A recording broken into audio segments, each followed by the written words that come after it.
नमस्कार दोस्तों, स्वागत है आपका टॉपर जंक्शन के ऑफिशियल यूट्यूब चैनल पे। लिंक मैथ्स नई शुरुआत कर रहे हैं अपन। मैथमेटिक्स को कैसे पढ़ते हैं बैंकिंग सेक्टर में, एसएससी सेक्टर में, रेलवे में, पटवार में, जहाँ भी आपको मैथ्स दिख रही है, अपने को मैथ्स को कैसे क्वालिफाई करना, कैसे क्रैक करना है। लिंक मैथ्स एक दूसरे के टॉपिक, अर्थमेटिक में जितने भी टॉपिक हैं उनको एक दूसरे से लिंक करके अपन पढ़ेंगे। ऐसा नहीं है कि भाई आप पेन पेपर लेके बैठे हो और आप क्वेश्चन को सोल्व करने के बेसिक अप्रोच लगाया, अक्स मान के कर लिया। दोस्तों, पेपर सोल्व नहीं होगा, क्वेश्चन सोल्व हो जाएगा। हमारा टारगेट क्या होना चाहिए? सिलेक्शन लेने का टारगेट होना चाहिए, ना कि रफ सीट भरने का। ऐसा नहीं है कि आप रफ सीट वहाँ पे बैठे बैठे भरते जा रहे हो कि हमने तो पेपर दिए थे सर, फॉर्म के पेपर लगे, पैसे लगे हैं, 800 रुपये मैंने दिए थे, आने जाने का मेरा 500 रुपये खर्चा है, तो मैं कुछ ना कुछ तो बिगाड़ के जाऊँगा इनका। भाई ऐसा वाहियात से टारगेट नहीं बनाना। अपना टारगेट क्या होना चाहिए? पेपर क्रैक करने का। तो दोस्तों, सिंप्लीफिकेशन की बात करते हैं। सिंप्लीफिकेशन में एक इम्पोर्टेंट टॉपिक है स्क्वायर और क्यूब। तो आज बात करते हैं स्क्वायर की, क्यूब की बात करेंगे बाद में। ठीक है बच्चों? तो देखो, स्क्वायर जल्दी कैसे क्वालिफाई करते हैं, स्क्वायर को जल्दी कैसे कैलकुलेट करना है, बिना पेन के कैसे करना है, मेंटल कैलकुलेशन कैसी होनी चाहिए कि सर हम स्क्वायर को, संख्या को देखें और उसका स्क्वायर निकाल दें। छोटी सी बेसिक सी बात, 1 से लेकर 40 तक के स्क्वायर सब स्टूडेंट्स को याद होना चाहिए अगर आप बैंकिंग सेक्टर की तैयारी कर रहे हो तो।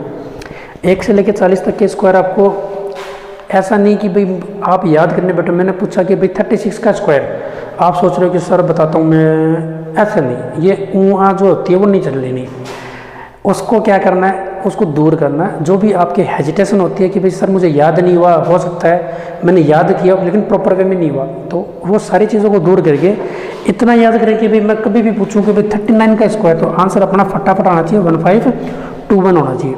ठीक है बच्चों? तो बात करते हैं स्क्वायर की। और स्क्वायर में सबसे पहले करते हैं 50 के नियर बाई जितनी भी संख्याएं हैं उनका स्क्वायर जल्दी कैलकुलेट कैसे करेंगे। जैसे अपने पास है 49, जब भी मैं 50 का स्क्वायर लगाऊंगा तो इसके अंदर अपन बेस मानेंगे 25 को, और ये बेस क्यों मानते हैं 25, उसके बारे में छोटी सी चर्चा। थोड़ी सी बात करते हैं कि 50 का स्क्वायर कितना होता है बच्चों?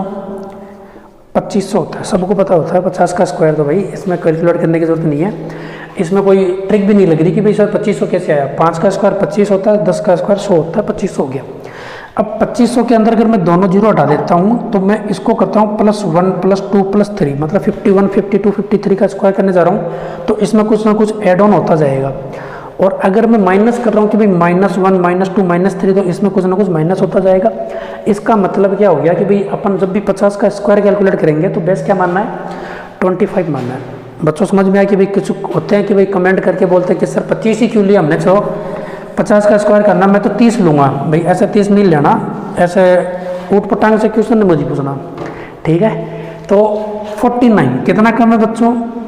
50 में कितना कम है? 1 कम है। तो अब मैंने बेस माना था 25 को, 25 में से 1 कम कर दिया, कितना हो गया? 24। और जितना भी संख्या कम है उसका स्क्वायर, 1 कम था तो 1 का स्क्वायर 2 डिजिट में लेना है, 2401। उम्मीद करता हूँ समझ में आया होगा। एक एग्जाम्पल और ले लेते हैं 43 का। तो बच्चों 43 का स्क्वायर, 43 50 में से कितना कम है? 7 कम है। तो 25 में से 7 माइनस करें, कितना हो गया? 18। और 7 का स्क्वायर कितना होता है? 49। बच्चों उम्मीद करता हूँ समझ में आया होगा। नहीं आया तो एक बार वापस चेक कर लेना। कुछ और बातें करते हैं। देखो, बड़ी संख्याओं की बात करते हैं कि सर अगर आपने कह दिया कि भाई 38 का स्क्वायर कैसे निकालेंगे हम, तो 38 के स्क्वायर की बात करें तो बच्चों 38 कितना कम है 50 में से?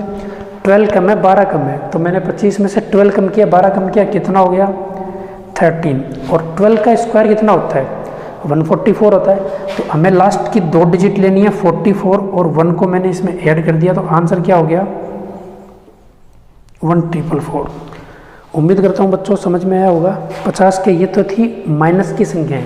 अब बात करते हैं 50 प्लस की संख्याएं कि भाई 50 में से कितनी संख्याएं ज़्यादा हैं और उनका स्क्वायर कैसे कैलकुलेट करते हैं। देखो दोस्तों, अगर मैं +1 की बात करता हूँ तो 52 का स्क्वायर 50 में कितना ज़्यादा है दोस्तों? 2 ज़्यादा है। तो 25 में मैंने 2 ऐड कर दिया, कितना हो गया? 27। और जितनी संख्या ज़्यादा होती है हम उसका स्क्वायर करते हैं, इसका मतलब 2 का स्क्वायर क्या हो गया? 04 हो गया। उम्मीद करता हूँ समझ में आया होगा। नेक्स्ट अगर मैं बात करूँ तो 57 का स्क्वायर निकालते हैं अपन। 57 दोस्तों कितना ज़्यादा है? 50 में 7 ज़्यादा है। तो 7 ज़्यादा होने के मतलब 25 में से अगर मैं 7 ऐड करता हूँ तो कितना होता है? 32 होता है। और 7 का स्क्वायर बच्चों 49 होता है, ये इसका आंसर हो गया। नेक्स्ट अगर मैं बात करूं कि भाई सर अगर किसी संख्या का स्क्वायर करें और कैरी बन जाती है तो क्या करें, कैरी का मतलब हासिल होता है, भाई इंग्लिश मीडियम वाला कैरी बोलते हैं। बात करते हैं 63 के स्क्वायर की, तो 63 कितना ज़्यादा है, 50 में कितना ज़्यादा है, 13 ज़्यादा है, 13 ज़्यादा है, तो अपने को 25 में 13 ऐड करना है, कितना होगा 38। और 13 का स्क्वायर कितना होता है बच्चों 169, सबको पता होगा। तो 169 में से हमने 69 लिखा और 1 को इसमें ऐड कर दिया, तो आंसर क्या हो गया 3969। ये किसका स्क्वायर हो गया बच्चों 63 का स्क्वायर हो गया। उम्मीद करता हूँ समझ में आया होगा। आगे बात करेंगे अपन 100 के नज़दीक और 1000 के नज़दीक की सारी संख्याओं के स्क्वायर जल्दी कैसे कैलकुलेट करते हैं। ओके बच्चों, थैंक यू।